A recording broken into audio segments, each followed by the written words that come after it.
Indonesia.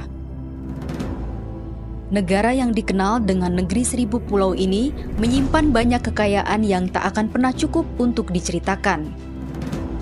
Suku yang beragam dari Sabang sampai Merauke, budaya yang beraneka dari Miangas sampai Pulau Rote, agama yang berbeda namun saling melengkapi.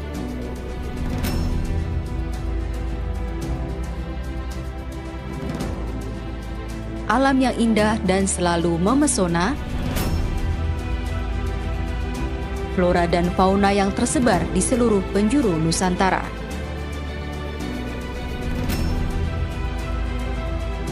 Kekayaan itu menjadi potensi yang dapat dikembangkan untuk kemajuan bangsa dan negara.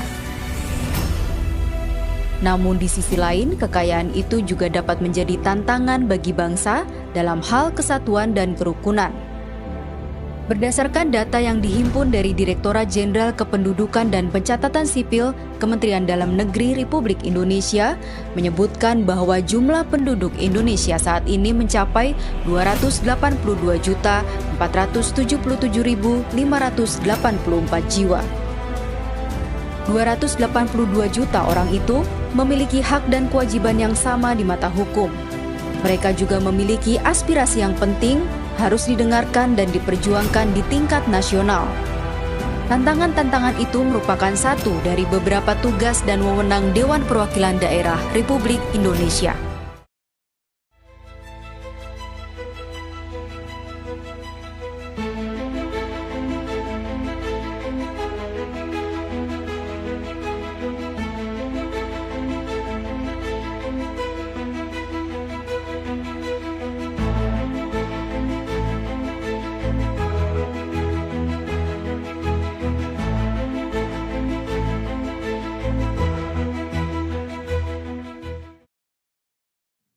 Dewan Perwakilan Daerah Republik Indonesia atau yang disingkat dengan DPD RI adalah lembaga negara yang dibentuk sebagai representasi dari seluruh daerah di Indonesia.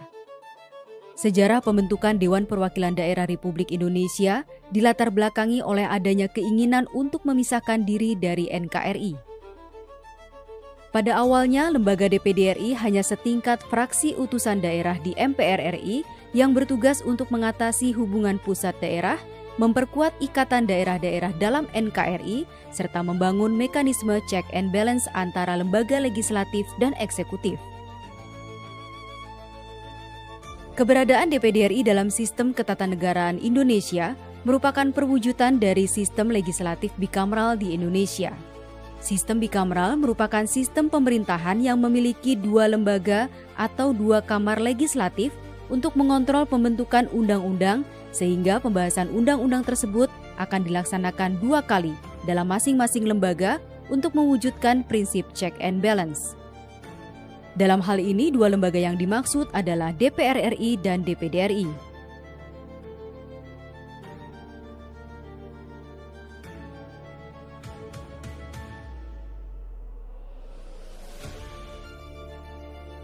Cita-cita awal waktu negara ini membentuk DPD. Jadi pada waktu itu dirasakan bahwa pembangunan antar daerah itu tidak berimbang, terutama daerah-daerah yang di luar daerah kepulauan di luar Pulau Jawa, khususnya di bagian timur. Itu antaranya disebabkan oleh karena sistem ketatanegaraan kita itu cenderung bias terhadap menguntungkan daerah-daerah di Pulau Jawa, Pulau Sumatera, dan daerah-daerah yang sudah maju sebelumnya.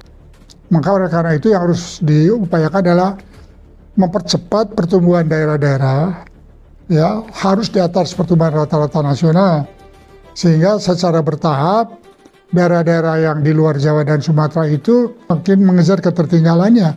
Dalam mewujudkan visi sebagai parlemen yang kuat, aspiratif, berkelanjutan dan inklusif, DPD RI mempunyai misi sebagai berikut. Pertama, meningkatkan peran DPD RI dalam fungsi legislasi, fungsi pengawasan, dan fungsi anggaran dalam kerangka fungsi representasi. Kedua, meningkatkan sinergitas hubungan DPD RI dengan lembaga negara dan pemerintahan daerah. Dan ketiga, penguatan kelembagaan DPD RI yang responsif, efektif, dan efisien.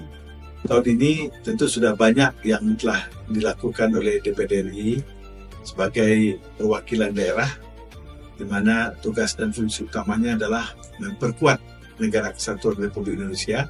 Yang kedua, bagaimana meningkatkan hubungan pusat dan daerah, kemudian menjaga desentralisasi dan otonomi, sehingga negara besar dan majemuk ini bisa maju sesuai dengan amanat dan tujuan daripada kita bernegara yang tertera dalam konstitusi.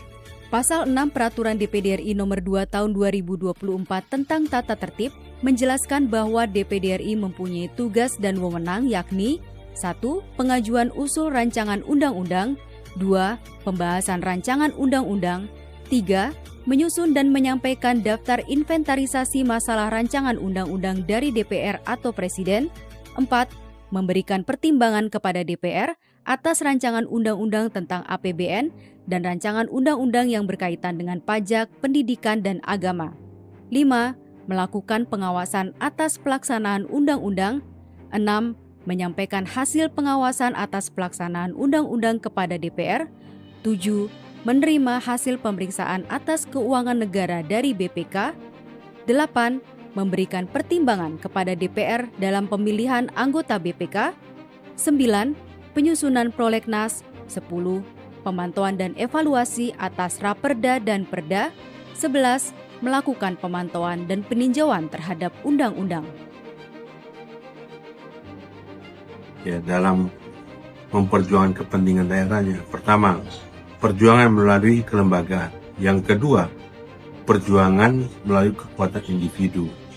Nah, secara kelembagaan, ya, seorang anggota DPD harus berjuang sekuat tenaga bagaimana mengedepankan dan mengutamakan aktivitasnya memperjuangkan kepentingan daerah yang diwakili, baik itu melalui konstitusi maupun kegiatan-kegiatan lain yang ada yang dimiliki oleh anggota DPD itu.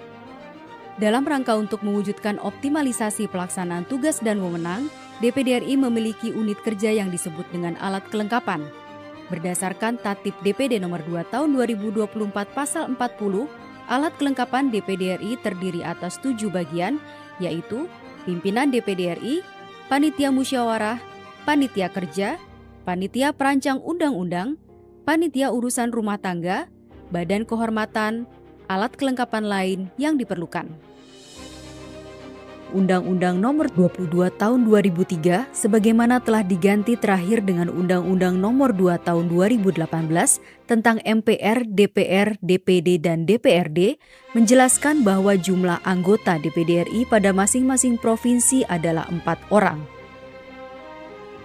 Tantangan terbesar adalah mewujudkan DPD RI yang lebih kuat lagi, lebih kuat dan lebih bermartabat, sehingga keberadaan DPD RI yang merupakan peserta pemilu legislatif dari unsur perseorangan benar-benar dirasakan manfaatnya oleh masyarakat. Dan yang juga harus diperjuangkan adalah agar amanat konstitusi bahwa anggota DPD RI adalah sepertiga dari jumlah anggota DPR RI itu benar-benar diakomodasi dalam Undang-Undang Susunan Kedudukan, sehingga anggota DPD RI itu 5 orang tiap provinsi, bukan 4 orang seperti saat ini. Dalam menjalankan tugasnya, anggota DPD RI berdomisili di daerah pemilihannya dan mempunyai kantor di ibu kota provinsi daerah pemilihannya sebagaimana tertulis dalam Undang-Undang Nomor 17 Tahun 2014 tentang MPR, DPR, DPD, dan DPRD, Pasal 252 Ayat 4. Berdasarkan hal tersebut, maka pembangunan kantor DPD RI di ibu kota provinsi menjadi suatu keniscayaan. Eksistensi kantor DPD RI di ibu kota provinsi merupakan wujud nyata komitmen DPD RI sebagai lembaga perwakilan yang senantiasa hadir di tengah masyarakat untuk mendengarkan dan menyerap aspirasi seluruh masyarakat yang ada di daerah.